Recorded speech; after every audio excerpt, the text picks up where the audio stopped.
We know you're a digital guy in a digital world, but when are you going to show love for analog?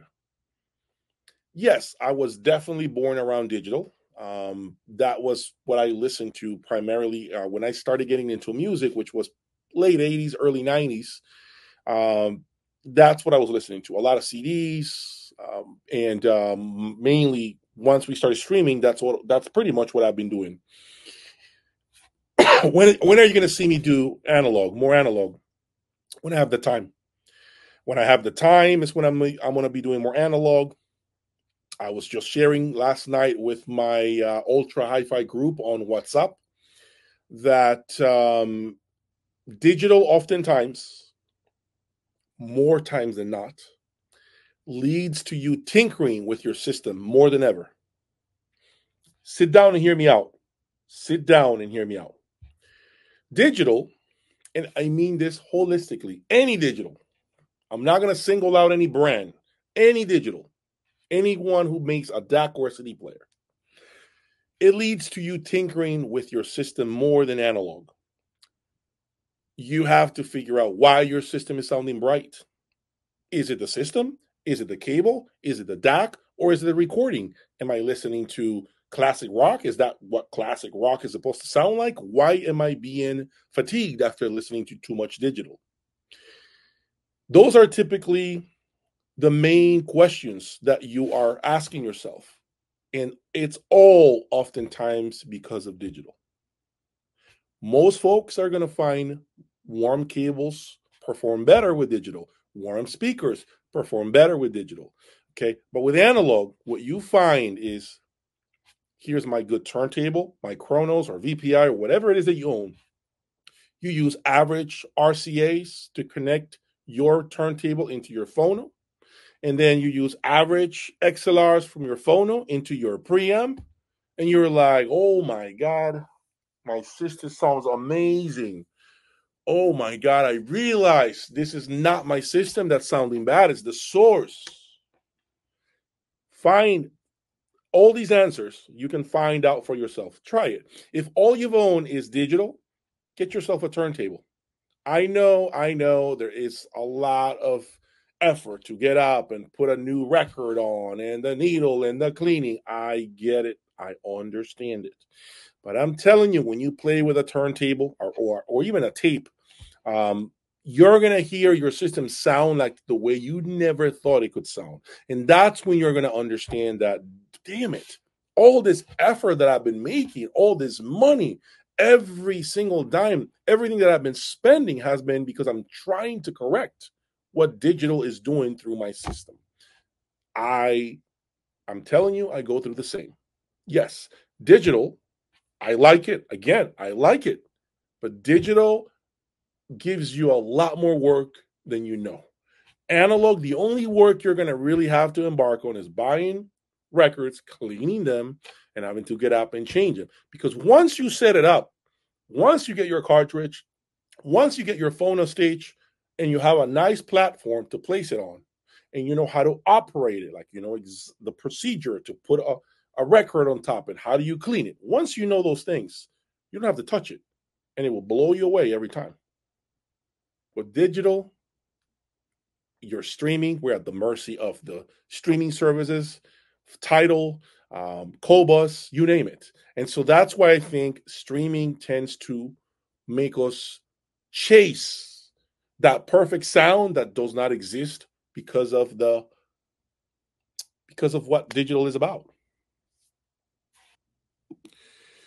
Audio Temple, when is my audio journey end? When does it end? And when will I be satisfied? When will it end? It will never end. If I end my audio journey today, that means there is no more YouTube channel. That means I have nothing else to do here.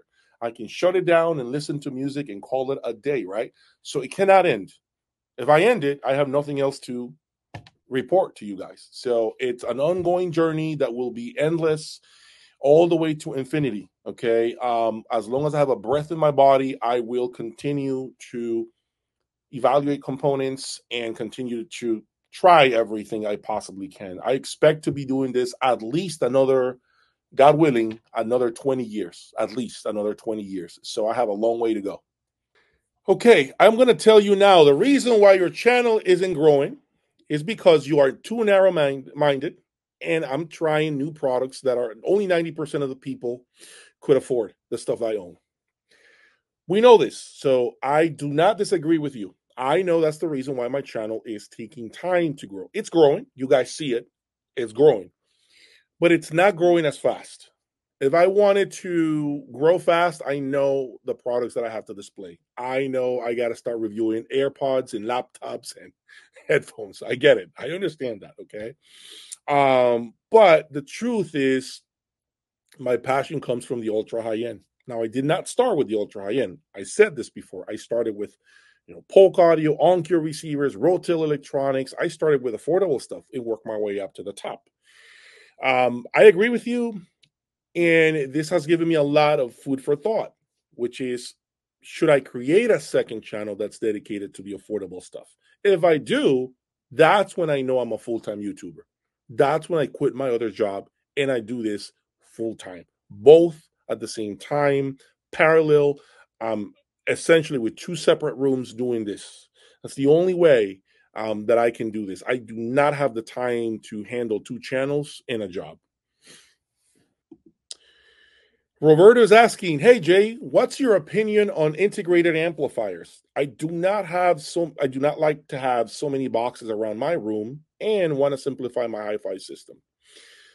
Speaking of integrated amplifiers, Griffin emailed me and they are going to send me the Griffin 333 integrated that they are releasing or just recently released. Nobody has it yet. It has never been shipped to anyone. There is not a single user in the world right now.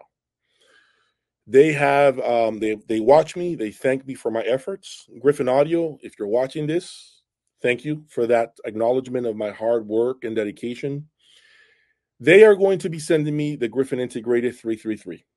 Okay, and I'm very excited because my real journey began with Diablo 300. The Diablo 300 changed everything for me. From that point on, I went after every single Griffin component there was.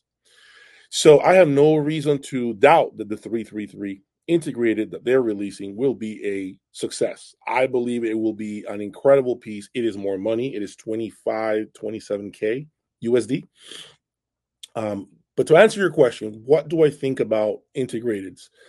I believe there are integrateds like the 866. I just said it with the Sasha DAWs, my strum tank, and my cable line sounded so good, it made me question the need for all of this stuff behind me. I do believe that integrated amplifiers give you that lack of complexity, the ability to just worry about one power cord and a set of speaker cables. And if it has a built-in DAC, you do not need to worry about any XLRs. But if you do not have a built-in DAC, okay, one set of XLRs and you're done. I do believe that integrated amplifiers have come a long way. Now that said, um, if you want to rival the big separates, like if you are looking to rival, let's say a Griffin or a Boulder or a D'Agostino or Constellation separates, okay, you need to spend a nice amount of money on that integrated. It is not going to be an entry level integrated that will come close to that. You need to be up there. I've seen integrated amplifiers that are $50,000.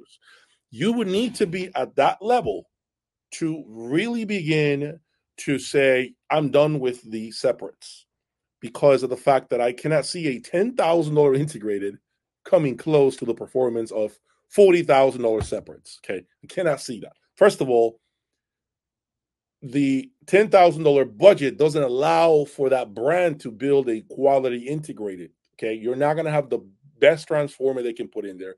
You're not going to have the best power supply, the best capacitors, the chassis. You're not going to have any of that. For 10K, there's only so much they can give you. So that's why I'm saying you need to go really up there in terms of a price point to have a significant integrated that can really make you question the need for separates. Think of it like this: Dan Agostino's Momentum Integrated. That's like 50K. I've heard it. Sounded amazing when I had it here. Really good. Okay, beautiful to look at. I know V2s has an expensive integrated. I know AudioNet has an expensive integrated that's like 50K. There are some elite integrated that definitely bring all of the best attributes and internal circuitry from the separates into one chassis. Okay, so there is, of course, shorter paths internally. You don't have one wire talking to another piece and the distance is far apart, this far apart. Now you have it all in one chassis. Everything is a shorter path, and that makes a difference. I'm not against integrateds. I will say that when I come to the end of my journey, I can see myself doing an integrated, a quality integrated, quality cables, because you will need quality cables even with an integrated. You will need a top power cord and speaker cables. That's not going to change. You're still going to need to spend money on those two, real money. And I think that that could be where I retire someday, to keep it simple, a nice set of speakers, a nice, beautiful integrated and quality cables, and call it a day. So I like where you're at when it comes to your system and what you're looking at, which is just make it simple. Definitely is something that I have always wanted, but I'm oftentimes unable to achieve.